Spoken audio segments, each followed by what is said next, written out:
I'm from the Public Security Bureau. I'm protecting the regime. If you're the enemy, there's no need for any courtesy.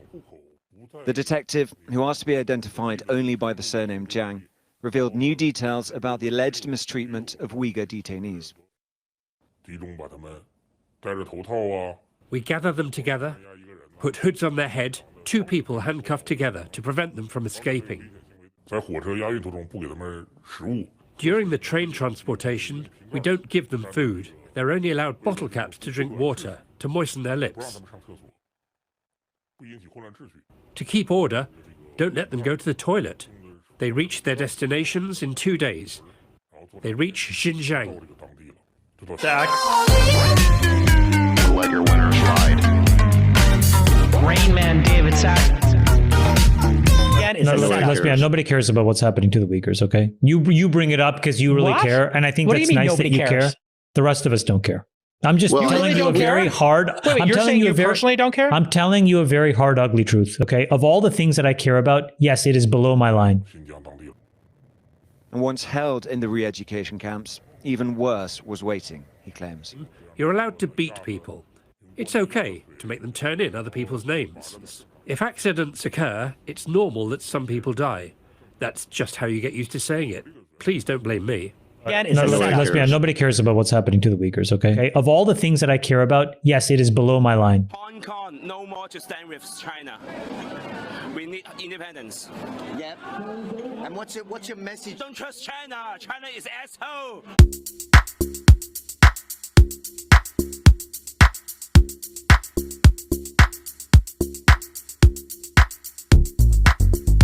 Welcome back to the channel. This is Anna's Thoughts in Musical Parodies, and I am Anna, your hostess. Thank you so much for being here today. So, a couple quick things before we get all the way into it. I have a backup channel called Anna Speaks Out, in case this one ever gets completely obliterated, because I've had 2 strikes so far. And, I'm trying to be careful, but you never know. So you can go subscribe to that one just in case. Anna Speaks Out. I will put the link in the description. Also, the hats that I was wearing in the intro are Brixton hats that are brand new, and they just have a couple slight flaws with them that made them not able to be sold. So they've only ever been worn just for me modeling them. I am selling them on Facebook Marketplace, which I will link to in the description. And if you are interested, you can message me about it on Instagram, because I don't have Facebook Messenger because it's complicated. It wasn't working out for me. All right, so now let's get all the way into today's video.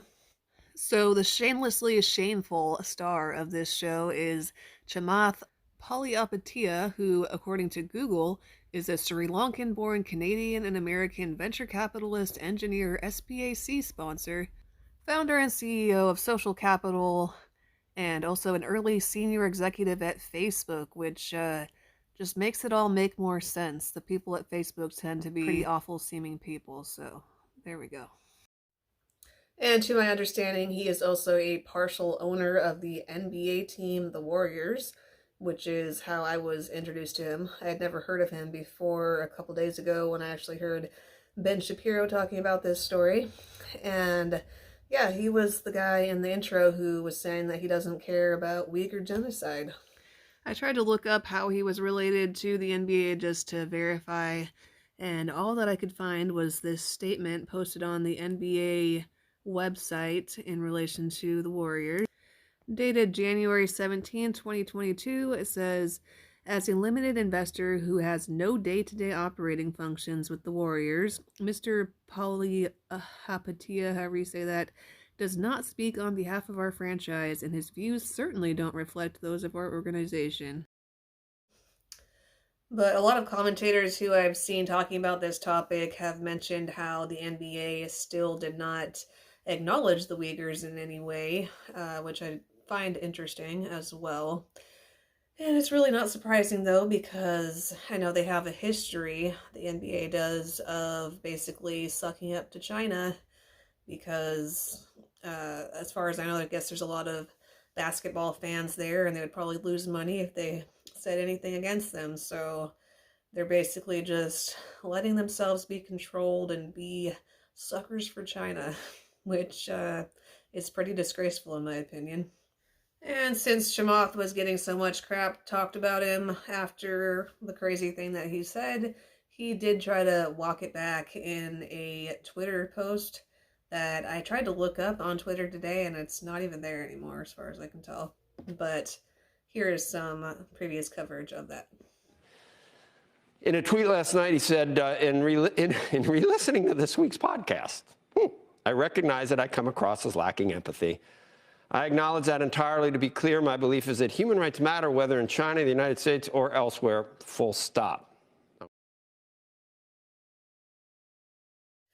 So he says that he comes across as lacking empathy, but I don't see how it could be taken any other way than that. I don't think it was just coming across that way. I think he's just severely lacking in empathy, probably because he's a billionaire who has no real serious concerns of his own, as far as I'm aware, and he just can't empathize. I, on the other hand, have a pretty opposite situation. I'm definitely not a millionaire, and I have been in a severely abusive relationship before, and I can actually relate to some of the stuff that happens to these people. So, I don't know what I can actually do about it, but I definitely care that it's happening, even though I strongly disagree with Islam, and I know that, that can be a threat sometimes to the safety of our nation. I think that China is just as bad in how they are reacting, and there's just a lot of evil in this world.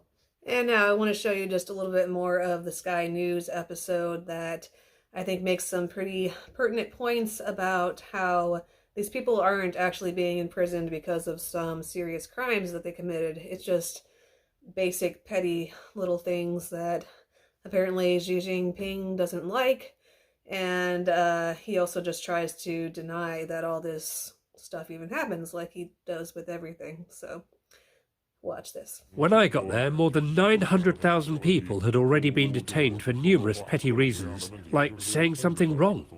We detained them on orders from the superiors, not on any evidence. What kind of evidence can we have? What kind of evidence does this need?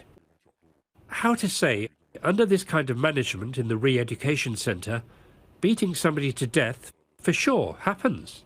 Sky News is not able to independently verify Zhang's account, although he has provided extensive documentation. Sky News put Zhang's allegations to the Chinese government at a press conference in Beijing. It's forbidden to insult or treat students at the training center badly by any means. The things said by the so-called local policeman could not happen. Zhang does not agree with that. They don't see ordinary people as human beings. They do things that you don't do to human beings. Zhang did some of those things too. He must live with that. But no longer part of the system, he is denouncing it. Tom Cheshire, Sky News, Beijing. And in final closing, I actually prayed and asked God to tell me a verse to share right before I went to look for the one that I put at the beginning, and I got this. For we do not commend ourselves again to you, but give you opportunity to boast on our behalf, that you may have an answer for those who boast in appearance and not in heart. 2 Corinthians 5:12. And this is one of the books that was written by Paul, who went through all sorts of crazy torture and everything for sharing the gospel of Jesus Christ. And it sounds to me like he's saying that you can share with people how it's worth it to go through all of that in order to have the hope of heaven and to have the blessing of living life with God. And people like this NBA CEO and Xi Jinping try to appear like impressive and credible, powerful people, but you can see on the inside they're just really dark and despicable, because they haven't had the revelation of Jesus Christ, made manifest in their hearts, so they haven't been changed into God's image, and that's what they need. And so we just need to pray for our enemies. That's really the best and most powerful thing that we could do. Thank you again so much for being here today. Since you liked the video enough to make it all the way to the end, don't forget to click the thumbs up and share with somebody else who would also find it interesting.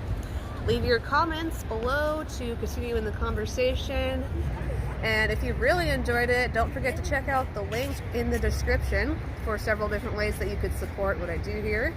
Have a wonderful night, afternoon, morning, evening, whatever time zone you are in, and I will see you next time. Bye.